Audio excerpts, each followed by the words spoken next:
Hi guys, welcome to Obvious Classes. I am your educator Pratik Morwal. This is your daily current affairs session, morning sprint, a precise, exam oriented and easy to understand रहने वाला current affairs का session जो उन सभी students को target करता है जो यूपीएससी, एसएससी, बैंकिंग, डिफेंस या किसी भी स्टेट के पीसीएस की प्रिपरेशन कर रहा है। इस क्लास में जो इन्फॉर्मेशन के सोर्स रहते हैं वो रहते हैं न्यूज़पेपर, जिसमें the Hindu, Al Jazeera, Mint, Indian Express and Economic Time जैसे महत्वपूर्ण न्यूज़पेपर से न्यूज़ को कवर किया जाता है। अपार्ट फ्रॉम दिस, आपने रिसेंटली जो यूपीएससी का ट्रेंड देखा है करंट अफेयर्स पूछने का, तो वो सोर्स रहते हैं आपके एआईआर और पीआईबी। तो इन क्लास में एआईआर और पीआईबी से भी न्यूज़ को कवर किया जाता है, इसीलिए ये सेशन आपके लिए बहुत इंपॉर्टेंट हो जाते हैं। आपको करना क्या है, आपको डेली कंसिस्टेंटली इन सेशन के साथ बने रहना है। साथ ही साथ चैनल नया है तो सब्सक्राइब करना है और इस सेशन को शेयर करना है। आइए स्टार्ट करते हैं हमारा आज का यानी कि 6 अगस्त 2026 का सेशन। और उससे पहले हमारा डेली का रिचुअल, जिसमें हम एक दिन पुरानी न्यूज़ को रिवाइज करते हैं ताकि हमारा करंट अफेयर्स कंटेस्ट हो जाए। ठीक है। कल की पहली न्यूज़ थी आपकी, पीओके की रिपोर्टिंग पर पाकिस्तान का अल जजीरा पर सिकंजा, मीडिया सेंसरशिप पर उठे सवाल। पाकिस्तान ने क्या किया है, अल जजीरा का जो वेबसाइट है उस पर बैन लगा दिया है। क्यों? क्योंकि पाकिस्तान में जो पीओके वाला रीजन है, पाकिस्तान ऑक्युपाइड कश्मीर वाला रीजन, वहां पे एट्रोसिटीज की जा रही है पाकिस्तानी गवर्नमेंट और पाकिस्तानी आर्मी के द्वारा। दूसरी इंपॉर्टेंट न्यूज थी आपकी, अरुणाचल प्रदेश की ग्लो लेक बनी भारत की 101वीं रामसर साइट। राज्य को मिला पहला रामसर दर्जा। अरुणाचल प्रदेश को पहली रामसर साइट कौन सी मिली है? Glow lake. तीसरी इंपॉर्टेंट न्यूज थी आपकी, भारत ने क्लाउडेड लियोपर्ड संरक्षण के लिए पहली राष्ट्रीय एक्शन प्लान लॉन्च किया। ठीक है। फोर्थ इंपॉर्टेंट न्यूज थी आपकी, चांदीपुर वायरस के बारे में बात करी थी हमने। इसका खतरा बढ़ रहा है किसमें? 15 साल से कम उम्र के बच्चों में। इससे क्या होता है, उनके ब्रेन में सूजन आ जाती है, स्वेलिंग आ जाती है और बच्चों की मृत्यु हो रही है। फिफ्थ इंपॉर्टेंट न्यूज थी आपकी, 2028 से वाहनों में अनिवार्य होगा vehicle to vehicle communication system. सड़क सुरक्षा को मिलेगा नया आयाम। सिक्स इंपॉर्टेंट न्यूज आपकी, भारत ने बसावट वाले लगभग सभी गांवों तक बैंकिंग सेवाओं की पहुंच सुनिश्चित कर दी है। नियर यूनिवर्सल बैंकिंग कवरेज हासिल किया। ठीक है। 99.99% से अबव ये टारगेट पूरा कर लिया है, अभी कुछ गांव और बचे हुए हैं। सेवंथ न्यूज थी आपकी, गुजरात की पारंपरिक सेक्रेड पितोरा पेंटिंग्स को क्या मिला है? जीआई टैग का दर्जा मिला है। ये किसकी है? ये ट्राइबल एरिया में है, आदिवासी लोगों की, और ये इनकी सांस्कृतिक विरासत को इससे राष्ट्रीय पहचान मिलेगी। आठवीं इंपॉर्टेंट न्यूज थी, हमने कल कॉमनवेल्थ गेम्स के बारे में जो 2026 में हुए हैं ग्लासगो में, उसके बारे में पढ़ा था। इंडिया का उसमें क्या परफॉर्मेंस रहा। ऑस्ट्रेलिया ने उस पर टॉप किया है, इंडिया ने इस पे फोर्थ रैंक हासिल करी है और 13 गोल्ड मेडल लिए हैं। ठीक है। तो ये सारी चीजें थी। कल हमने हमारा जो एमसीक्यू था उसका आंसर रहेगा बी। हमने बात करी थी डिलिमिटेशन जो हो रहा है या आने वाले समय में होगा on the basis of population. ठीक है। जनगणना के आधार पर डिलिमिटेशन यानी कि वापस से संसदीय क्षेत्र, किसी भी राज्य के संसदीय क्षेत्र को बढ़ाया घटाया जाएगा। ठीक है। तो वो किसके अंतर्गत होता है? हमारे संविधान के अनुच्छेद 82 यानी कि आर्टिकल 82 के तहत। ठीक है।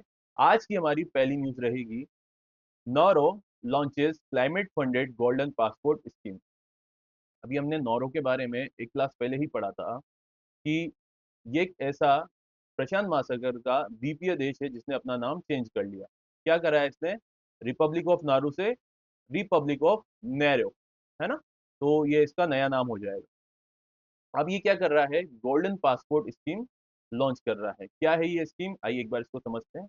नौरो ने लॉन्च किया है economic and climate resilience citizenship programme.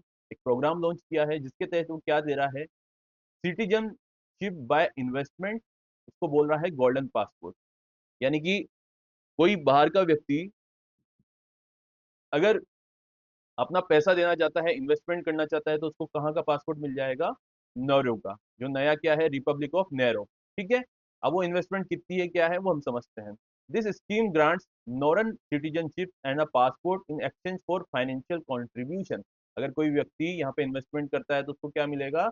जो नौरो देश है उसका एक तो नागरिकता मिल जाएगी और वहां का पासपोर्ट मिल जाएगा। अब इससे क्या फायदा रहेगा, देखते हैं आगे। The programme aims to finance climate adaptation project, including the relocation of about 90% of Northern families and critical infrastructure to higher ground to address the impacts of climate change and rising sea level। देखिए, ये एक प्रशांत महासागर का एक छोटा सा द्वीपीय देश है।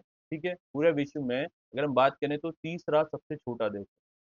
पहले नंबर पे कौन सा है? वेटिकन सिटी, और दूसरे नंबर पे आपका मोरक्को। अब जो ये छोटा सा देश है और ये पैसिफिक अ, महासागर के आसपास है, प्रशांत महासागर के आसपास, तो समय समय पे यहाँ पे क्या आती है? बाढ़ आ जाती है। ठीक है, और ये जो तटीय क्षेत्र है धीरे धीरे कम होता जा रहा है, तो इसके लिए इसको फाइनेंशियल असिस्टेंस चाहिए। तो इसके लिए नॉरो देश ने कहा है कि आपको यहाँ की सिटीजनशिप मिल जाएगी अगर यहाँ पे आप पैसा अ, डालते हैं। ठीक है, इससे क्या होगा? इससे जो क्लाइमेट चेंज और राइजिंग सी लेवल्स की वजह से जो प्रताड़ना होती है इस देश में, तो उससे क्या होगा? 90% की जो नॉर्दर्न फैमिली से उनको शिफ्ट कर दिया जाएगा, और कुछ क्रिटिकल इंफ्रा ऐसा बनाया जाएगा जिससे ये क्लाइमेट चेंज की वजह से और राइजिंग सी लेवल्स की वजह से ये यहाँ पे घटनाएं होती है वो घट सके। ठीक है, मतलब वो कम हो सके। ठीक है, द स्टैंडर्ड इन्वेस्टमेंट इज, कितना इन्वेस्टमेंट करना पड़ता है यूएस डॉलर में? 1,15,000। ठीक है, अगर आपको यहाँ की सिटीजनशिप चाहिए, लेकिन अभी इसने जब अपना नाम चेंज किया है तो एक लिमिटेड टाइम का ऑफर दे रहा है, कितना? 90,000 यूएस डॉलर अगर आप देते हैं। कब तक? 31 दिसंबर 2026 तक की एक डील है। अगर आपको भी इस देश का नागरिक बनना है तो आप क्या कर पाएंगे? 90,000 डॉलर आपको वहां पे खर्च करने पड़ेंगे और आप वहां के नागरिक बन जाएंगे और आपको वहां का पासपोर्ट मिल जाएगा। ठीक है, अब इससे क्या होगा? सक्सेसफुल एप्लीकेंट्स जिनको भी पासपोर्ट रिसीव होगा, और उनको क्या होगा? वीजा फ्री और वीजा ऑन अराइवल एक्सेस मिलेगा मोर देन 85 कंट्रीज में। यानी कि ये जो नॉर्दर्न कंट्री का पासपोर्ट है, इससे आपको 85 कंट्रीज में वीजा फ्री और वीजा ऑन अराइवल की सुविधाएं मिलेगी, इंक्लूडिंग सिंगापुर एंड हांगकांग, जहाँ के पासपोर्ट बहुत ज्यादा मजबूत हैं। तो ऐसी बड़ी कंट्रीज में भी आपको ये सुविधा मिलेगी। और देखते हैं इसमें, the scheme includes strict background check, क्योंकि पहले भी नॉर्दर्न कंट्री ने ऐसा किया था। अब आप ये समझिए कि कोई आतंकवादी होगा और उसको यूरोप में जाके अटैक करना होगा, तो ये जो 85 कंट्रीज में है नॉरो का वीजा फ्री एंट्री है, वीजा ऑन अराइवल मिल जाएगा, तो क्या होगा कि कोई भी आतंकवादी संगठन कितना? 85,000 रुपये, कितना है? 90,000 रुपये, सॉरी 90,000 यूएस डॉलर डाल के वहां की सिटीजनशिप ले लेगा, और उसको यूरोप में जाके अटैक करना पड़ेगा तो उसका इजिली एंट्रेंस हो जाएगा। तो इन स्कीम के लिए क्या किया जाएगा? स्ट्रिक्ट बैकग्राउंड चेक किया जाएगा, कॉन्टिन्यूस मॉनिटरिंग की जाएगी, एंड सिटीजनशिप रिवोकेशन प्रोविजन लाए जाएंगे फॉर क्रिमिनल एक्टिविटीज। ठीक है, अगर आपकी क्रिमिनल एक्टिविटीज पाएगी तो आपकी सिटीजनशिप हटा दी जाएगी। However, citizenship does not grant the right to purchase land. ये जो आपको नागरिकता मिलेगी, ये आपको नॉरो देश में जमीन खरीदने का अधिकार नहीं देगी, ये बस आपको वहां का नागरिक बनाएगी और पासपोर्ट और वीजा आपको उपलब्ध कराएगी। As land ownership remains restricted to native Nauruan, ये जो जमीन रहेगी वहां के डोमिसाइल वाले लोगों के पास ही रहेगी। अभी हमने बात कर ली है कि इसने अभी क्या नाम चेंज किया है, रिपब्लिक ऑफ नॉरो 2026 में। ये जो प्रोग्राम है हाईलाइट करता है एक इनोवेटिव अप्रोच किसकी? क्लाइमेट फाइनेंस की। ठीक है, अब क्लाइमेट के अगेंस्ट लड़ना होगा आपको और आपके पास पैसा नहीं होगा, तो आप क्या करेंगे? आप सिटीजनशिप ही ऑफर करेंगे, आप आइए इन्वेस्ट करिए हमारे देश में और यहाँ के नागरिक बन जाइए। तो ऐसा कौन कर रहा है? Republic of Nauru. While also raising concern over security, of course security का खतरा एक बढ़ जाता है। हमने बात करी कोई भी क्रिमिनल एक्टिविटी का माइंडसेट वाला व्यक्ति या फिर टेररिज्म ऑर्गेनाइज करने वाला ग्रुप, ये क्या करेंगे? पैसा डालेंगे और यहाँ की नागरिकता ले लेंगे, और जो भी कंट्रीज हैं जहाँ पे 85 कंट्रीज है वहाँ पे वीजा ऑन अराइवल या फ्री वीजा एंट्री है, तो क्या हो जाएगा? वो इजिली उनके लिए एक्सेस हो जाएगा।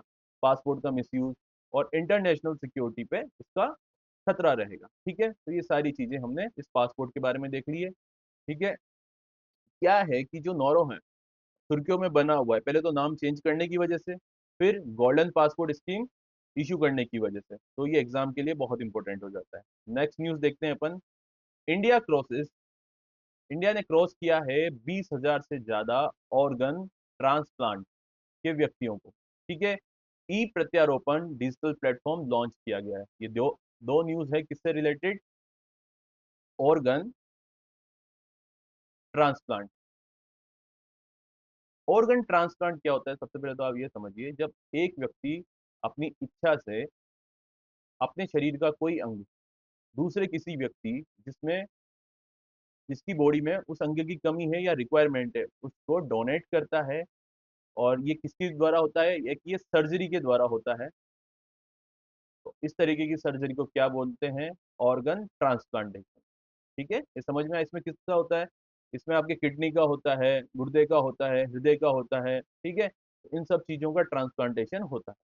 अब इसमें स्टैटिक पोर्शन है, आप ये समझ लीजिए, इसमें प्रत्यारोपण डिजिटल प्लेटफॉर्म है, ये सबसे ज्यादा इंपॉर्टेंट है। ठीक है, इंडिया ने रिकॉर्डेड कितना 20,138 ऑर्गन ट्रांसप्लांट किए हैं 2025 में, और ये पूरे विश्व में तीसरा सबसे बड़ा टोटल ऑर्गन ट्रांसप्लांट करने वाला बन गया है। इससे पहले पहले नंबर पे कौन है? यूएसए है, और दूसरे नंबर पे चाइना है। तीसरे नंबर पे इंडिया आ गया है जिसने सबसे ज्यादा ऑर्गन ट्रांसप्लांट किया है, while remaining first globally in the living donor organ transplant. ठीक है, ये जो डोनर का ट्रांसप्लांट है ऑर्गन का, ये दो तरीके से होता है। एक तो व्यक्ति जब मर जाता है तो पहले ही अपनी इच्छा निश्चित कर लेता है कि मेरे मरने के बाद मेरे जो ऑर्गन है उनको डोनेट कर दीजिएगा। दूसरा ये होता है कि जो जिंदा व्यक्ति है, कभी कभी आपने सुना होगा ना कि किसी व्यक्ति में दो किडनी होती है, वो एक किडनी को डोनेट कर देता है, तो वो लिविंग डोनर हो जाता है। ठीक है, और ऐसा जब लिविंग डोनर करने वाला, ठीक है, वो पहला कंट्री कौन बना है, मतलब सबसे ज्यादा जो किया है वो इंडिया बना है। ठीक है, ओवरऑल मृत्यु के बाद और लिविंग में पहले नंबर पे कौन है? यूएसए है, दूसरे नंबर पे चाइना है, तीसरे पे इंडिया है। और अब बात करें लिविंग लिविंग की, तो ओनली वो फर्स्ट नंबर पे कौन है? इंडिया है। The ministry of health and family welfare ने क्या लॉन्च किया है? एक प्रोग्राम लॉन्च किया है जिसका नाम है ई प्रत्यारोपण डिजिटल प्लेटफॉर्म। और ये कब लॉन्च किया है? ये लॉन्च किया है 16वें इंडियन ऑर्गन डोनेशन डे, जो कि 3 अगस्त को मनाया गया था। The platform is implemented by, ये जो प्लेटफॉर्म है किसके द्वारा इंप्लीमेंट किया जा रहा है? National organ and tissue transplant organisation, NOTTO के द्वारा। ठीक है, ई प्रत्यारोपण सबसे इंपॉर्टेंट है, एग्जाम पर्सपेक्टिव से ये पूछा जा सकता है।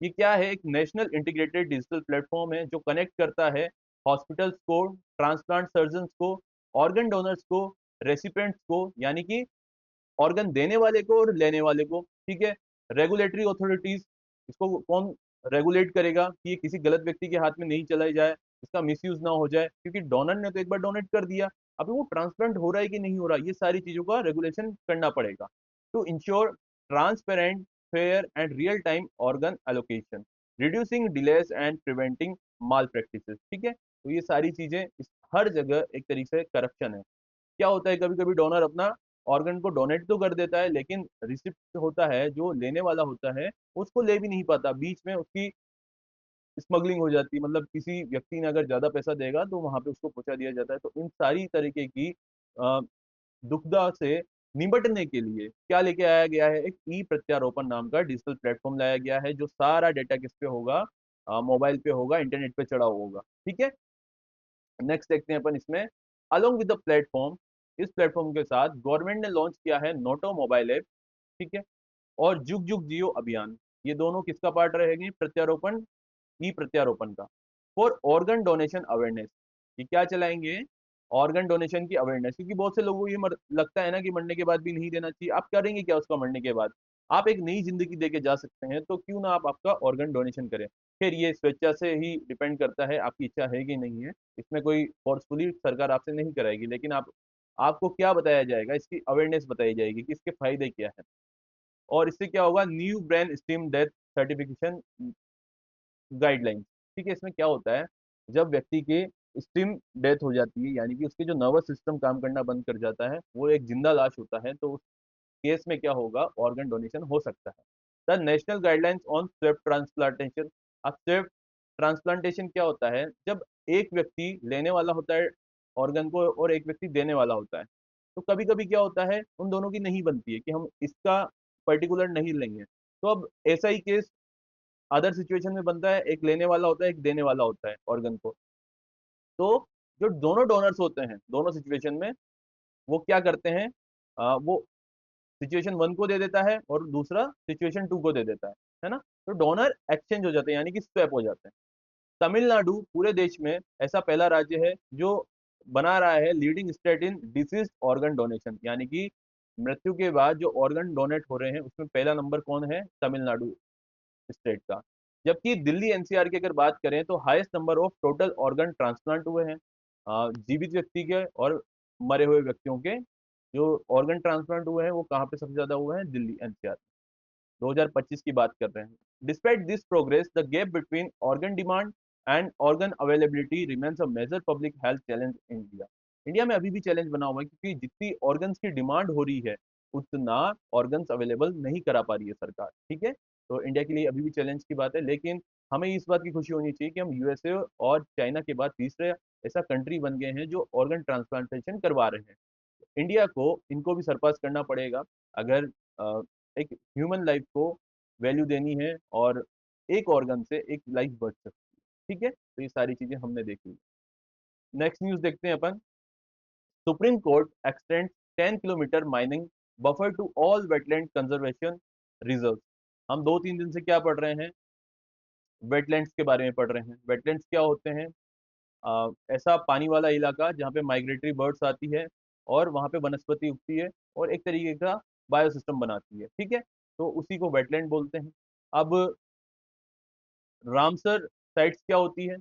वही जो ईरान का रामसर नामक जगह पे कन्वेंशन हुआ था 1971 में, उसके तहत हर देश को अपने देश में एक रामसर साइट को रखना पड़ेगा, यानी कि एक ऐसे वेटलैंड को कंजर्व करना पड़ेगा जिसको हम रामसर कन्वेंशन के तहत रामसर साइट बोलेंगे। और इंडिया ने इसको 1982 में ज्वाइन किया। अभी रिसेंटली इंडिया में कितने हो गए हैं? 101, 101 रामसर साइट्स हो गए हैं। तो सुप्रीम कोर्ट ने क्या बोला है कि जो माइनिंग होती है, ठीक है, माइनिंग यानी कि पृथ्वी की खुदाई, बहुत सारी चीजें निकालने के लिए, जिसमें पत्थर होंगे, मिनरल्स होंगे, बहुत सारी चीजें होंगी। तो ये जो माइनिंग होती है, सुप्रीम कोर्ट ने आदेश दिया है कि कोई भी वेटलैंड एरिया होगा उसके 10 किलोमीटर के रेडियस में ये चीज नहीं होगी। जिससे क्या होगा? ये हो गया आपका वेटलैंड एरिया, और ये 10 किलोमीटर का आपका बफर जोन हो गया। इससे क्या होगा? यहाँ की वनस्पति को नुकसान नहीं पहुंचेगा, यहाँ जो माइग्रेटरी बर्ड्स आएगी, यहाँ के जो लोकल हैबिटेंट्स होंगे उनको नुकसान नहीं पहुंचेगा। ठीक है, इसके बाद आप माइनिंग कर सकते हैं। सुप्रीम कोर्ट ने ऐसा आदेश दिया। ठीक है, अब देखते हैं इसमें। The Supreme Court clarified that its 14 February 2024 direction. Supreme Court ने 14 फरवरी 2024 को एक डायरेक्शन दिया था, किसके तहत? Prior approval for mining with in a 10 kilometre radius. ठीक है, 14 फरवरी 2024 को सुप्रीम कोर्ट ने एक आदेश दिया था, किसके लिए? उत्तराखंड का एक आसान वेटलैंड कंजर्वेशन रिजर्व था। ठीक है, उसमें माइनिंग करनी थी। उसके लिए क्या, वो कितने किलोमीटर के अंतर्गत आ रही थी? 10 किलोमीटर के अंतर्गत आ रही थी। तो सुप्रीम कोर्ट ने बोला था कि अगर आपको वहां पे माइनिंग करनी है तो पहले आपको परमिशन लेनी पड़ेगी। ठीक है, अब क्या कह रहा है सुप्रीम कोर्ट कि ये जो उत्तराखंड के आसान वेटलैंड के लिए हमने डायरेक्शन दिया था, ये पूरे देश के वेटलैंड के लिए डायरेक्शन एप्लीकेबल होगा। क्यों? इससे क्या होगा? वेटलैंड का कंजर्वेशन होगा। ठीक है, कहाँ पे? Across India. ये चीज समझ में आई आपको? यस। द कोर्ट का डिसीजन, कोर्ट का जो डिसीजन होगा, followed an applicant by Himachal Pradesh. Himachal Pradesh में ये बोला गया था कि आपने जो ये बोला है 10 किलोमीटर की माइनिंग का, आप सबके लिए एप्लीकेबल क्यों कर रहे हैं? ये बस उत्तराखंड के लिए ही है। तो सुप्रीम कोर्ट ने अपने आदेश को वापस से जारी किया है कि नहीं, हम पूरे देश में इक्वली राइट्स रखेंगे, और ये जो पैरिटी रखी जाएगी वो सारे वेटलैंड के लिए रखी जाएगी, जिससे क्या होगा? कंजर्वेशन होगा। The order strengthens wetland protection because the Wetland Conservation and Management Rule 2070 do not prescribe a statutory buffer zone। ठीक है, ये जो रूल था 2017 वाला वेटलैंड के कंजर्वेशन और मैनेजमेंट का, उसमें बफर जोन, जो 10 किलोमीटर का बफर जोन की बात की जा रही है, वो नहीं था। और creating a regulatory gap that the court has addressed through judicial safeguard. अब कोर्ट ने अपनी जो शक्तियां हैं जुडिशियल सेफगार्ड्स की, उसके तहत क्या किया है? एक 10 किलोमीटर के रेडियस में अगर आपको माइनिंग करनी है वेटलैंड्स के अराउंड, तो आपको परमिशन लेनी पड़ेगी। ये आदेश दिया है। India now has 101 Ramsar site, हमने बात कर ली है। रिसेंटली जो लास्ट रामसर साइट बनी है वो कौन सी बनी है? अरुणाचल प्रदेश की क्लॉ लेक। और ये 3 अगस्त 2026 को बनी है। और ये हमने सारी बात कर ली है कि रामसर कन्वेंशन 1971 के तहत रामसर साइट्स को घोषित किया जाता है। द रूलिंग, ये जो रूलिंग आई है, इनांस करती है biodiversity conservation, habitat protection, groundwater recharge, and sustainable development by ensuring stricter scrutiny of mining projects near ecological sensitive wetlands through NBWL, National Board for Wildlife, and ministry of environment, forest and climate change approval. ठीक है, अब जब भी आपको mining करनी पड़ेगी, किसके तहत? ये जो बायोडाइवर्सिटी है किसकी? वेटलैंड्स की, उनको नुकसान ना पहुंचे, तो आपको स्पेशल केस में ही अनुमति दी जाएगी कि आप 10 किलोमीटर के रेडियस के अंदर आपकी माइनिंग कर सकते हैं। ठीक है, ये हमने सुप्रीम कोर्ट का एक रूल पढ़ लिया। Next, ICAR develop India first indigenous African swine fever vaccine. ठीक है, ICAR क्या होता है? Indian council of agriculture research. इसने डेवलप किया है इंडिया का पहला खुद का बनाया हुआ एक वैक्सीन, जो किसके अगेंस्ट में काम करेगा? African swine fever. ठीक है, अफ्रीकन एक नाम है। और ये स्वाइन फीवर यानी कि सुअरों में होने वाला बुखार। अब आप बात करेंगे सुअरों में होने वाले बुखार को हम क्यों बचाएं? नहीं, ये एक बहुत बड़ा व्यापार है। हम बात करें जो पिग फार्मिंग है, ये बहुत बड़ा व्यापार है। इससे क्या होता है? एक मीट प्रोडक्शन भी होता है और बहुत से लोगों की आजीविका चलती है। ये मेनली कहाँ पे होता है? इंडिया में भी होता है। इंडिया में अगर बात करें प्रीडोमिनेंटली, ये नॉर्थ ईस्ट रीजन में होता है। और ये एक तरीके का करोड़ों का व्यापार है, हजारों करोड़ों का व्यापार है ये। लास्ट टाइम बात करें हम अगर आसाम की, तो इसमें 268 करोड़ का नुकसान हुआ था। किसकी वजह से? ये जो फीवर है अफ्रीकन स्वाइन फीवर, जब ये फीवर हो जाता है इन सुअरों में, तो ये मर जाते हैं। सीधी सी बातें, मर जाते हैं। ठीक है, तो इनको मरने से बचाने के लिए इंडिया ने क्या किया है? पहला अपना खुद का बनाया हुआ वैक्सीन लेके आया। और ये किसने बनाया है? ये बनाया है ICAR, National Institute of High Security Animal Disease, Bhopal ने। ठीक है, the vaccine was dedicated to the nation during the 98 ICAR foundation day. ये जो निषाद भोपाल ने है इस वैक्सीन को डेडिकेटेड किया है नेशन को, कब? 98 ICAR फाउंडेशन डे के तहत। अफ्रीकन स्वाइन फीवर एक हाईली कंटेजियस वायरल डिजीज है। ये वायरल डिजीज है, मतलब एक सुअर से दूसरे सुअर में फैल जाएगा। And affecting domestic pigs and wild fruit. ये जो डोमेस्टिक पिग्स होते हैं या फिर आपके जंगली सुअर होंगे, दोनों में ही ये बीमारी फैलती है, जिससे सुअरों की डायरेक्ट मृत्यु हो जाती है। It is caused by the, किसकी वजह से होता है? African swine fever virus. इस वायरस का नाम क्या है? African swine fever virus. A double standard DNA virus belonging to, इसकी फैमिली का नाम क्या है? Asfarviridae family. ठीक है, एग्जाम में पूछा जा सकता है कि ये जो अफ्रीकन स्वाइन फीवर वायरस है, ये कौन सी फैमिली से रिलेट करता है? तो इसका आंसर रहेगा आपका अस्पारविल्डे। It does not infect human. ठीक है, अब ये जो वायरस है ये ह्यूमन में नहीं जाएगा। एक तो जब सुअरों का पालन होगा, तो उसमें क्या होगा कि व्यक्ति इससे इन्फेक्टेड नहीं होगा। साथ ही साथ जब इसके मीट का कंजप्शन किया जाता है, तब भी व्यक्ति इससे इन्फेक्टेड नहीं होगा। लेकिन जब ये मरी जाएंगे, तो एक तरीके से इस ऑक्यूपेशन में क्या होगा? नुकसान होगा। ठीक है, नेक्स्ट देखते हैं अपन। द वैक्सीन इज, वैक्सीन का नाम क्या है? आप ये देखिए, जो अफ्रीकन स्वाइन फीवर के अगेंस्ट जो वैक्सीन लाई गई है, कौन, क्या नाम है उसका? MA104। ठीक है, ये cell line based live attenuated vaccine है जो यूजिंग करती है। अब ये आपको पढ़ने की जरूरत नहीं है, आपको ये पता लगना है कि ये एशिया और यूरोप में टेस्टेड हो चुकी है। It is successfully pass. इसकी सेफ्टी की, एफिशिएंसी की, जेनेटिक स्टेबिलिटी की और फील्ड वैलिडेशन टेस्ट हो चुका है। और ये एशिया और यूरोप में काम करने जा रही है। The vaccine is recommended for healthy pigs above 8 weeks of age. ठीक है, अब जैसे कोरोना आया था, तो कोरोना वैक्सीन क्या करती है? आपको पहले से वैक्सीनेट कर दिया जाता है, जिससे आप आने वाले समय में कोरोना से अफेक्टेड नहीं होंगे। तो अब ये जो स्वाइन फीवर वैक्सीन है, इसमें क्या करेंगे? स्वाइन जो फीवर आता है, तो उसके माइल्ड सिम्टम्स को लेके आपको आपके जो सुअर हैं उनमें पहले ही डाल दिया जाएगा। कितने महीने के? 8 महीने के एज के जो सुअर है उसमें पहले ही डाल दिया जाएगा। उससे क्या होगा? उसमें पहले से इम्यूनिटी आ जाएगी, तो उसको इन चीजों का दिक्कत नहीं होगा। कौन सा? स्वाइन, अफ्रीकन स्वाइन फीवर का दिक्कत नहीं होगा, उनकी मृत्यु नहीं होगी। और इसमें क्या होता है?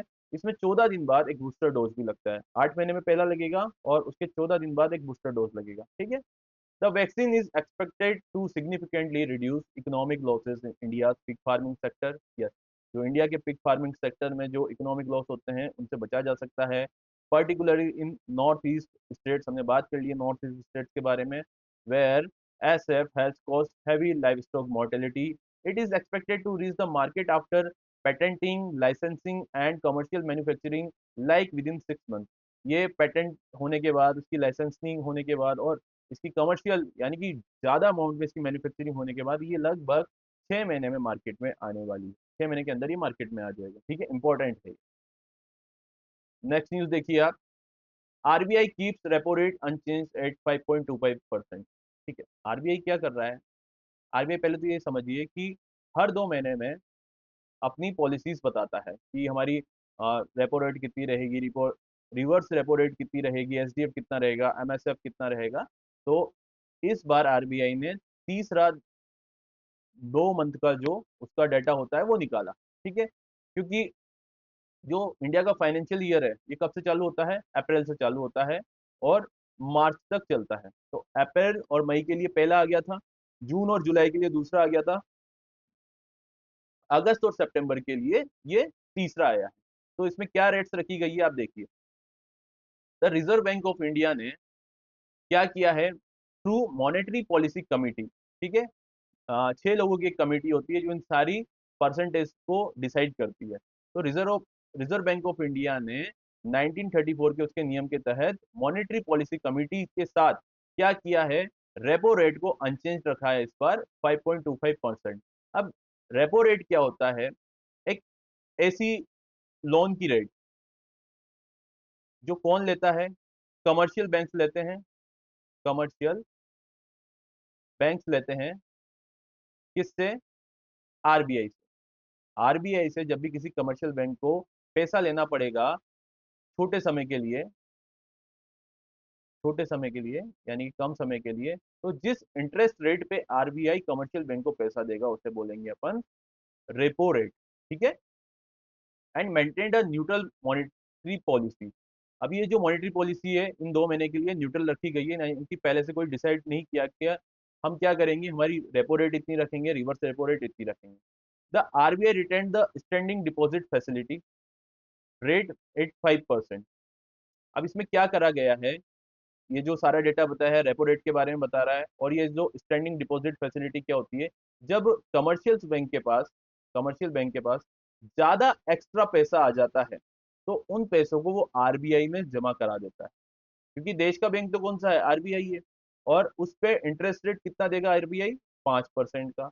मार्जिनल स्टैंडिंग फैसिलिटी क्या होती है, जब कैश का फ्लो एकदम कम हो जाता है और कमर्शियल बैंक को इमीडिएट बेसिस पे पैसा चाहिए होता है कि हमें ओवरनाइट पैसा चाहिए, तो वो किससे पैसा लेगा, वो आरबीआई से पैसा लेगा। तो जब वो इमीडिएट बेसिस पे आरबीआई से पैसा लेगा तो आरबीआई उस पर इंटरेस्ट रेट कितना लगाएगा, रेपो रेट से ज्यादा लगाएगा, तो उसी को क्या बोलेंगे, मार्जिनल स्टैंडिंग फैसिलिटी। अब आप देखिए रेपो रेट कितनी है, 5.25%, और जो मार्जिनल स्टैंडिंग फैसिलिटी है जो कमर्शियल बैंक को दी जाती है आरबीआई से पैसा लेने के लिए 50% की है, 5.50%। ये हमेशा रेपो रेट से ज्यादा होगी। ठीक है, और रिवर्स रेपो रेट में क्या होता है, आरबीआई पैसा लेता है किससे, कमर्शियल बैंक से।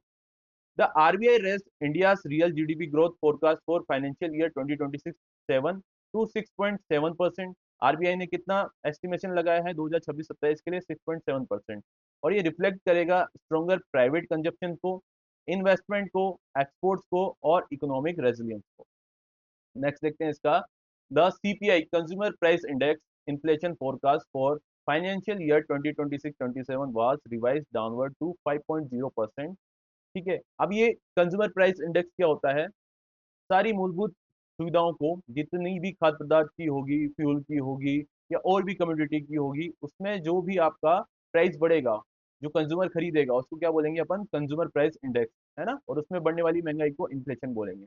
अगर हम बात करें वो कितनी है, 5.0%, और हम बात करें कोर इन्फ्लेशन, तो कोर इन्फ्लेशन में क्या होगा कि ये जो भी आपका सीपीआई होगा, कंज्यूमर प्राइस इंडेक्स, उसमें एक तो खाद्य पदार्थ को, और दूसरा आपका फ्यूल की कंजप्शन को, जो भी फ्यूल लिया जाता है बाहरी कंट्रीज के, उन दोनों को अगर माइनस कर देंगे तो क्या हो जाएगा, आपका कोर इन्फ्लेशन हो जाएगा। और ये कितना रहेगा, 3.9%। यानी कि जब खाद्य पदार्थ की सामग्री और फ्यूल को अपन ऐड कर देते हैं तो महंगाई कितनी बढ़ जाती है, 5.0% बढ़ जाती है। The MPC stated that it will continue to monitor, क्या मॉनिटर करता रहेगा ये, food and fuel prices, monsoon की कंडीशन, क्योंकि एलनिनो इस बार आया था, इस वजह से मानसून धीमे आ रहा है और कम आ रहा है, and global community prices and Jio political development, जो कि युद्ध हो रहे हैं, इन सब की वजह से क्या हो रही है, सप्लाई प्रॉपर नहीं हो पा रही है, सप्लाई हो रही है तो वो भी महंगी हो रही है, और इस वजह से पूरे देश में महंगाई बढ़ रही है। तो ये सारी चीजों का मेजरमेंट कौन करता है, आईबीआई, आरबीआई किसके थ्रू करता है, आरबीआई मॉनेटरी पॉलिसी कमेटी के थ्रू करता है। ठीक है, तो हमने सारी रेट्स के बारे में देख लिया कि अगले 2 महीने के लिए क्या रहेगी। अब अगली मीटिंग कब होगी, अगली मीटिंग होगी आपकी अक्टूबर में, तब इन रेट्स में कुछ भी चेंज हो सकता है। ठीक है, और जो भी होगा ग्लोबल सिचुएशन के अकॉर्डिंग। नेक्स्ट न्यूज देखते हैं आपकी, Telangana seeks higher Tummidihatti barrage height.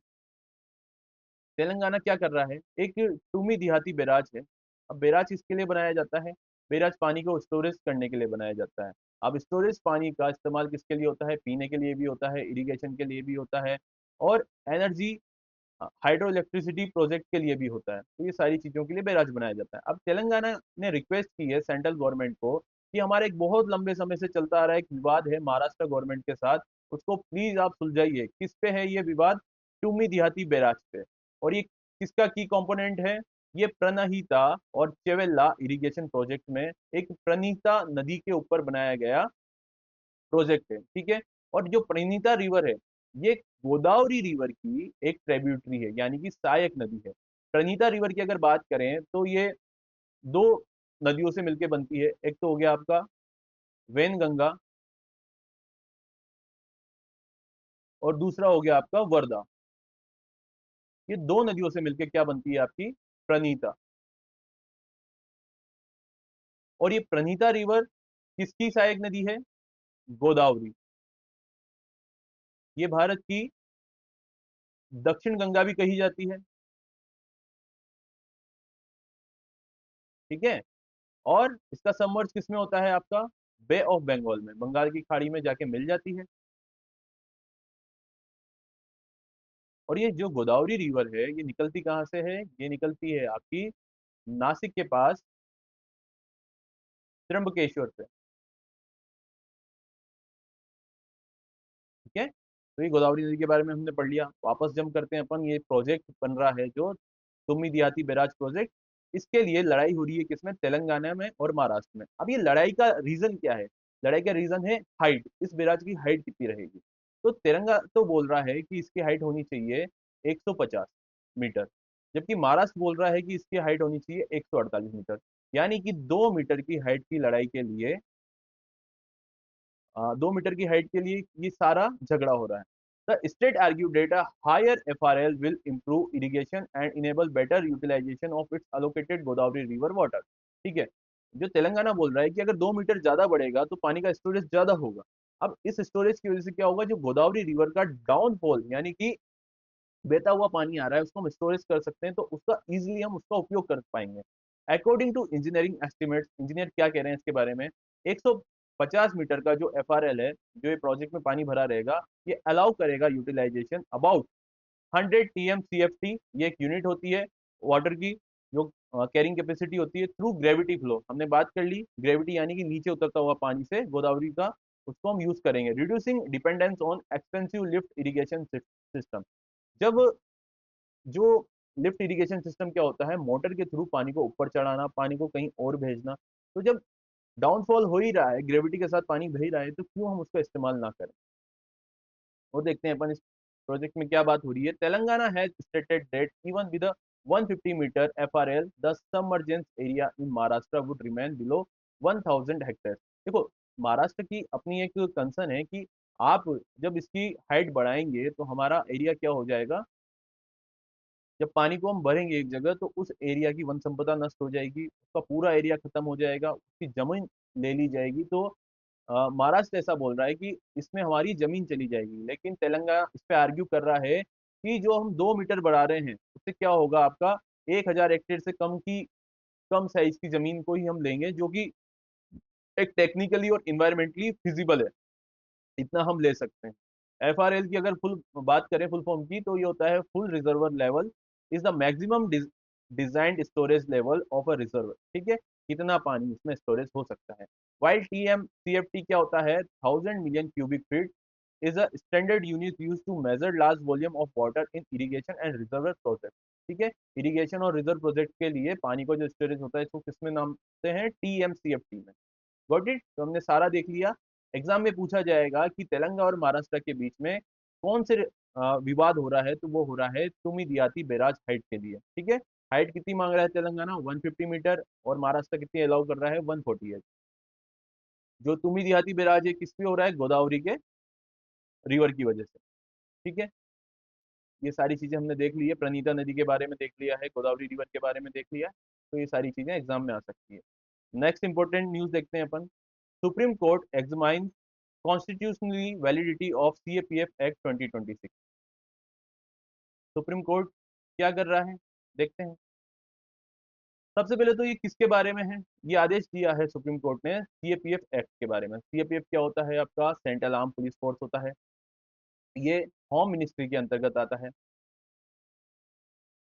इसमें कौन कौन सी फोर्स होती है आपकी सीएपीएफ में, आपकी CRPF, BSF, CISF, ITBP, SSB और आसाम राइफल। अब ये आसाम राइफल है जो होती तो सीएपीएफ में है, लेकिन ये कोऑर्डिनेशन किसके साथ करती है, आर्मी के साथ करती है।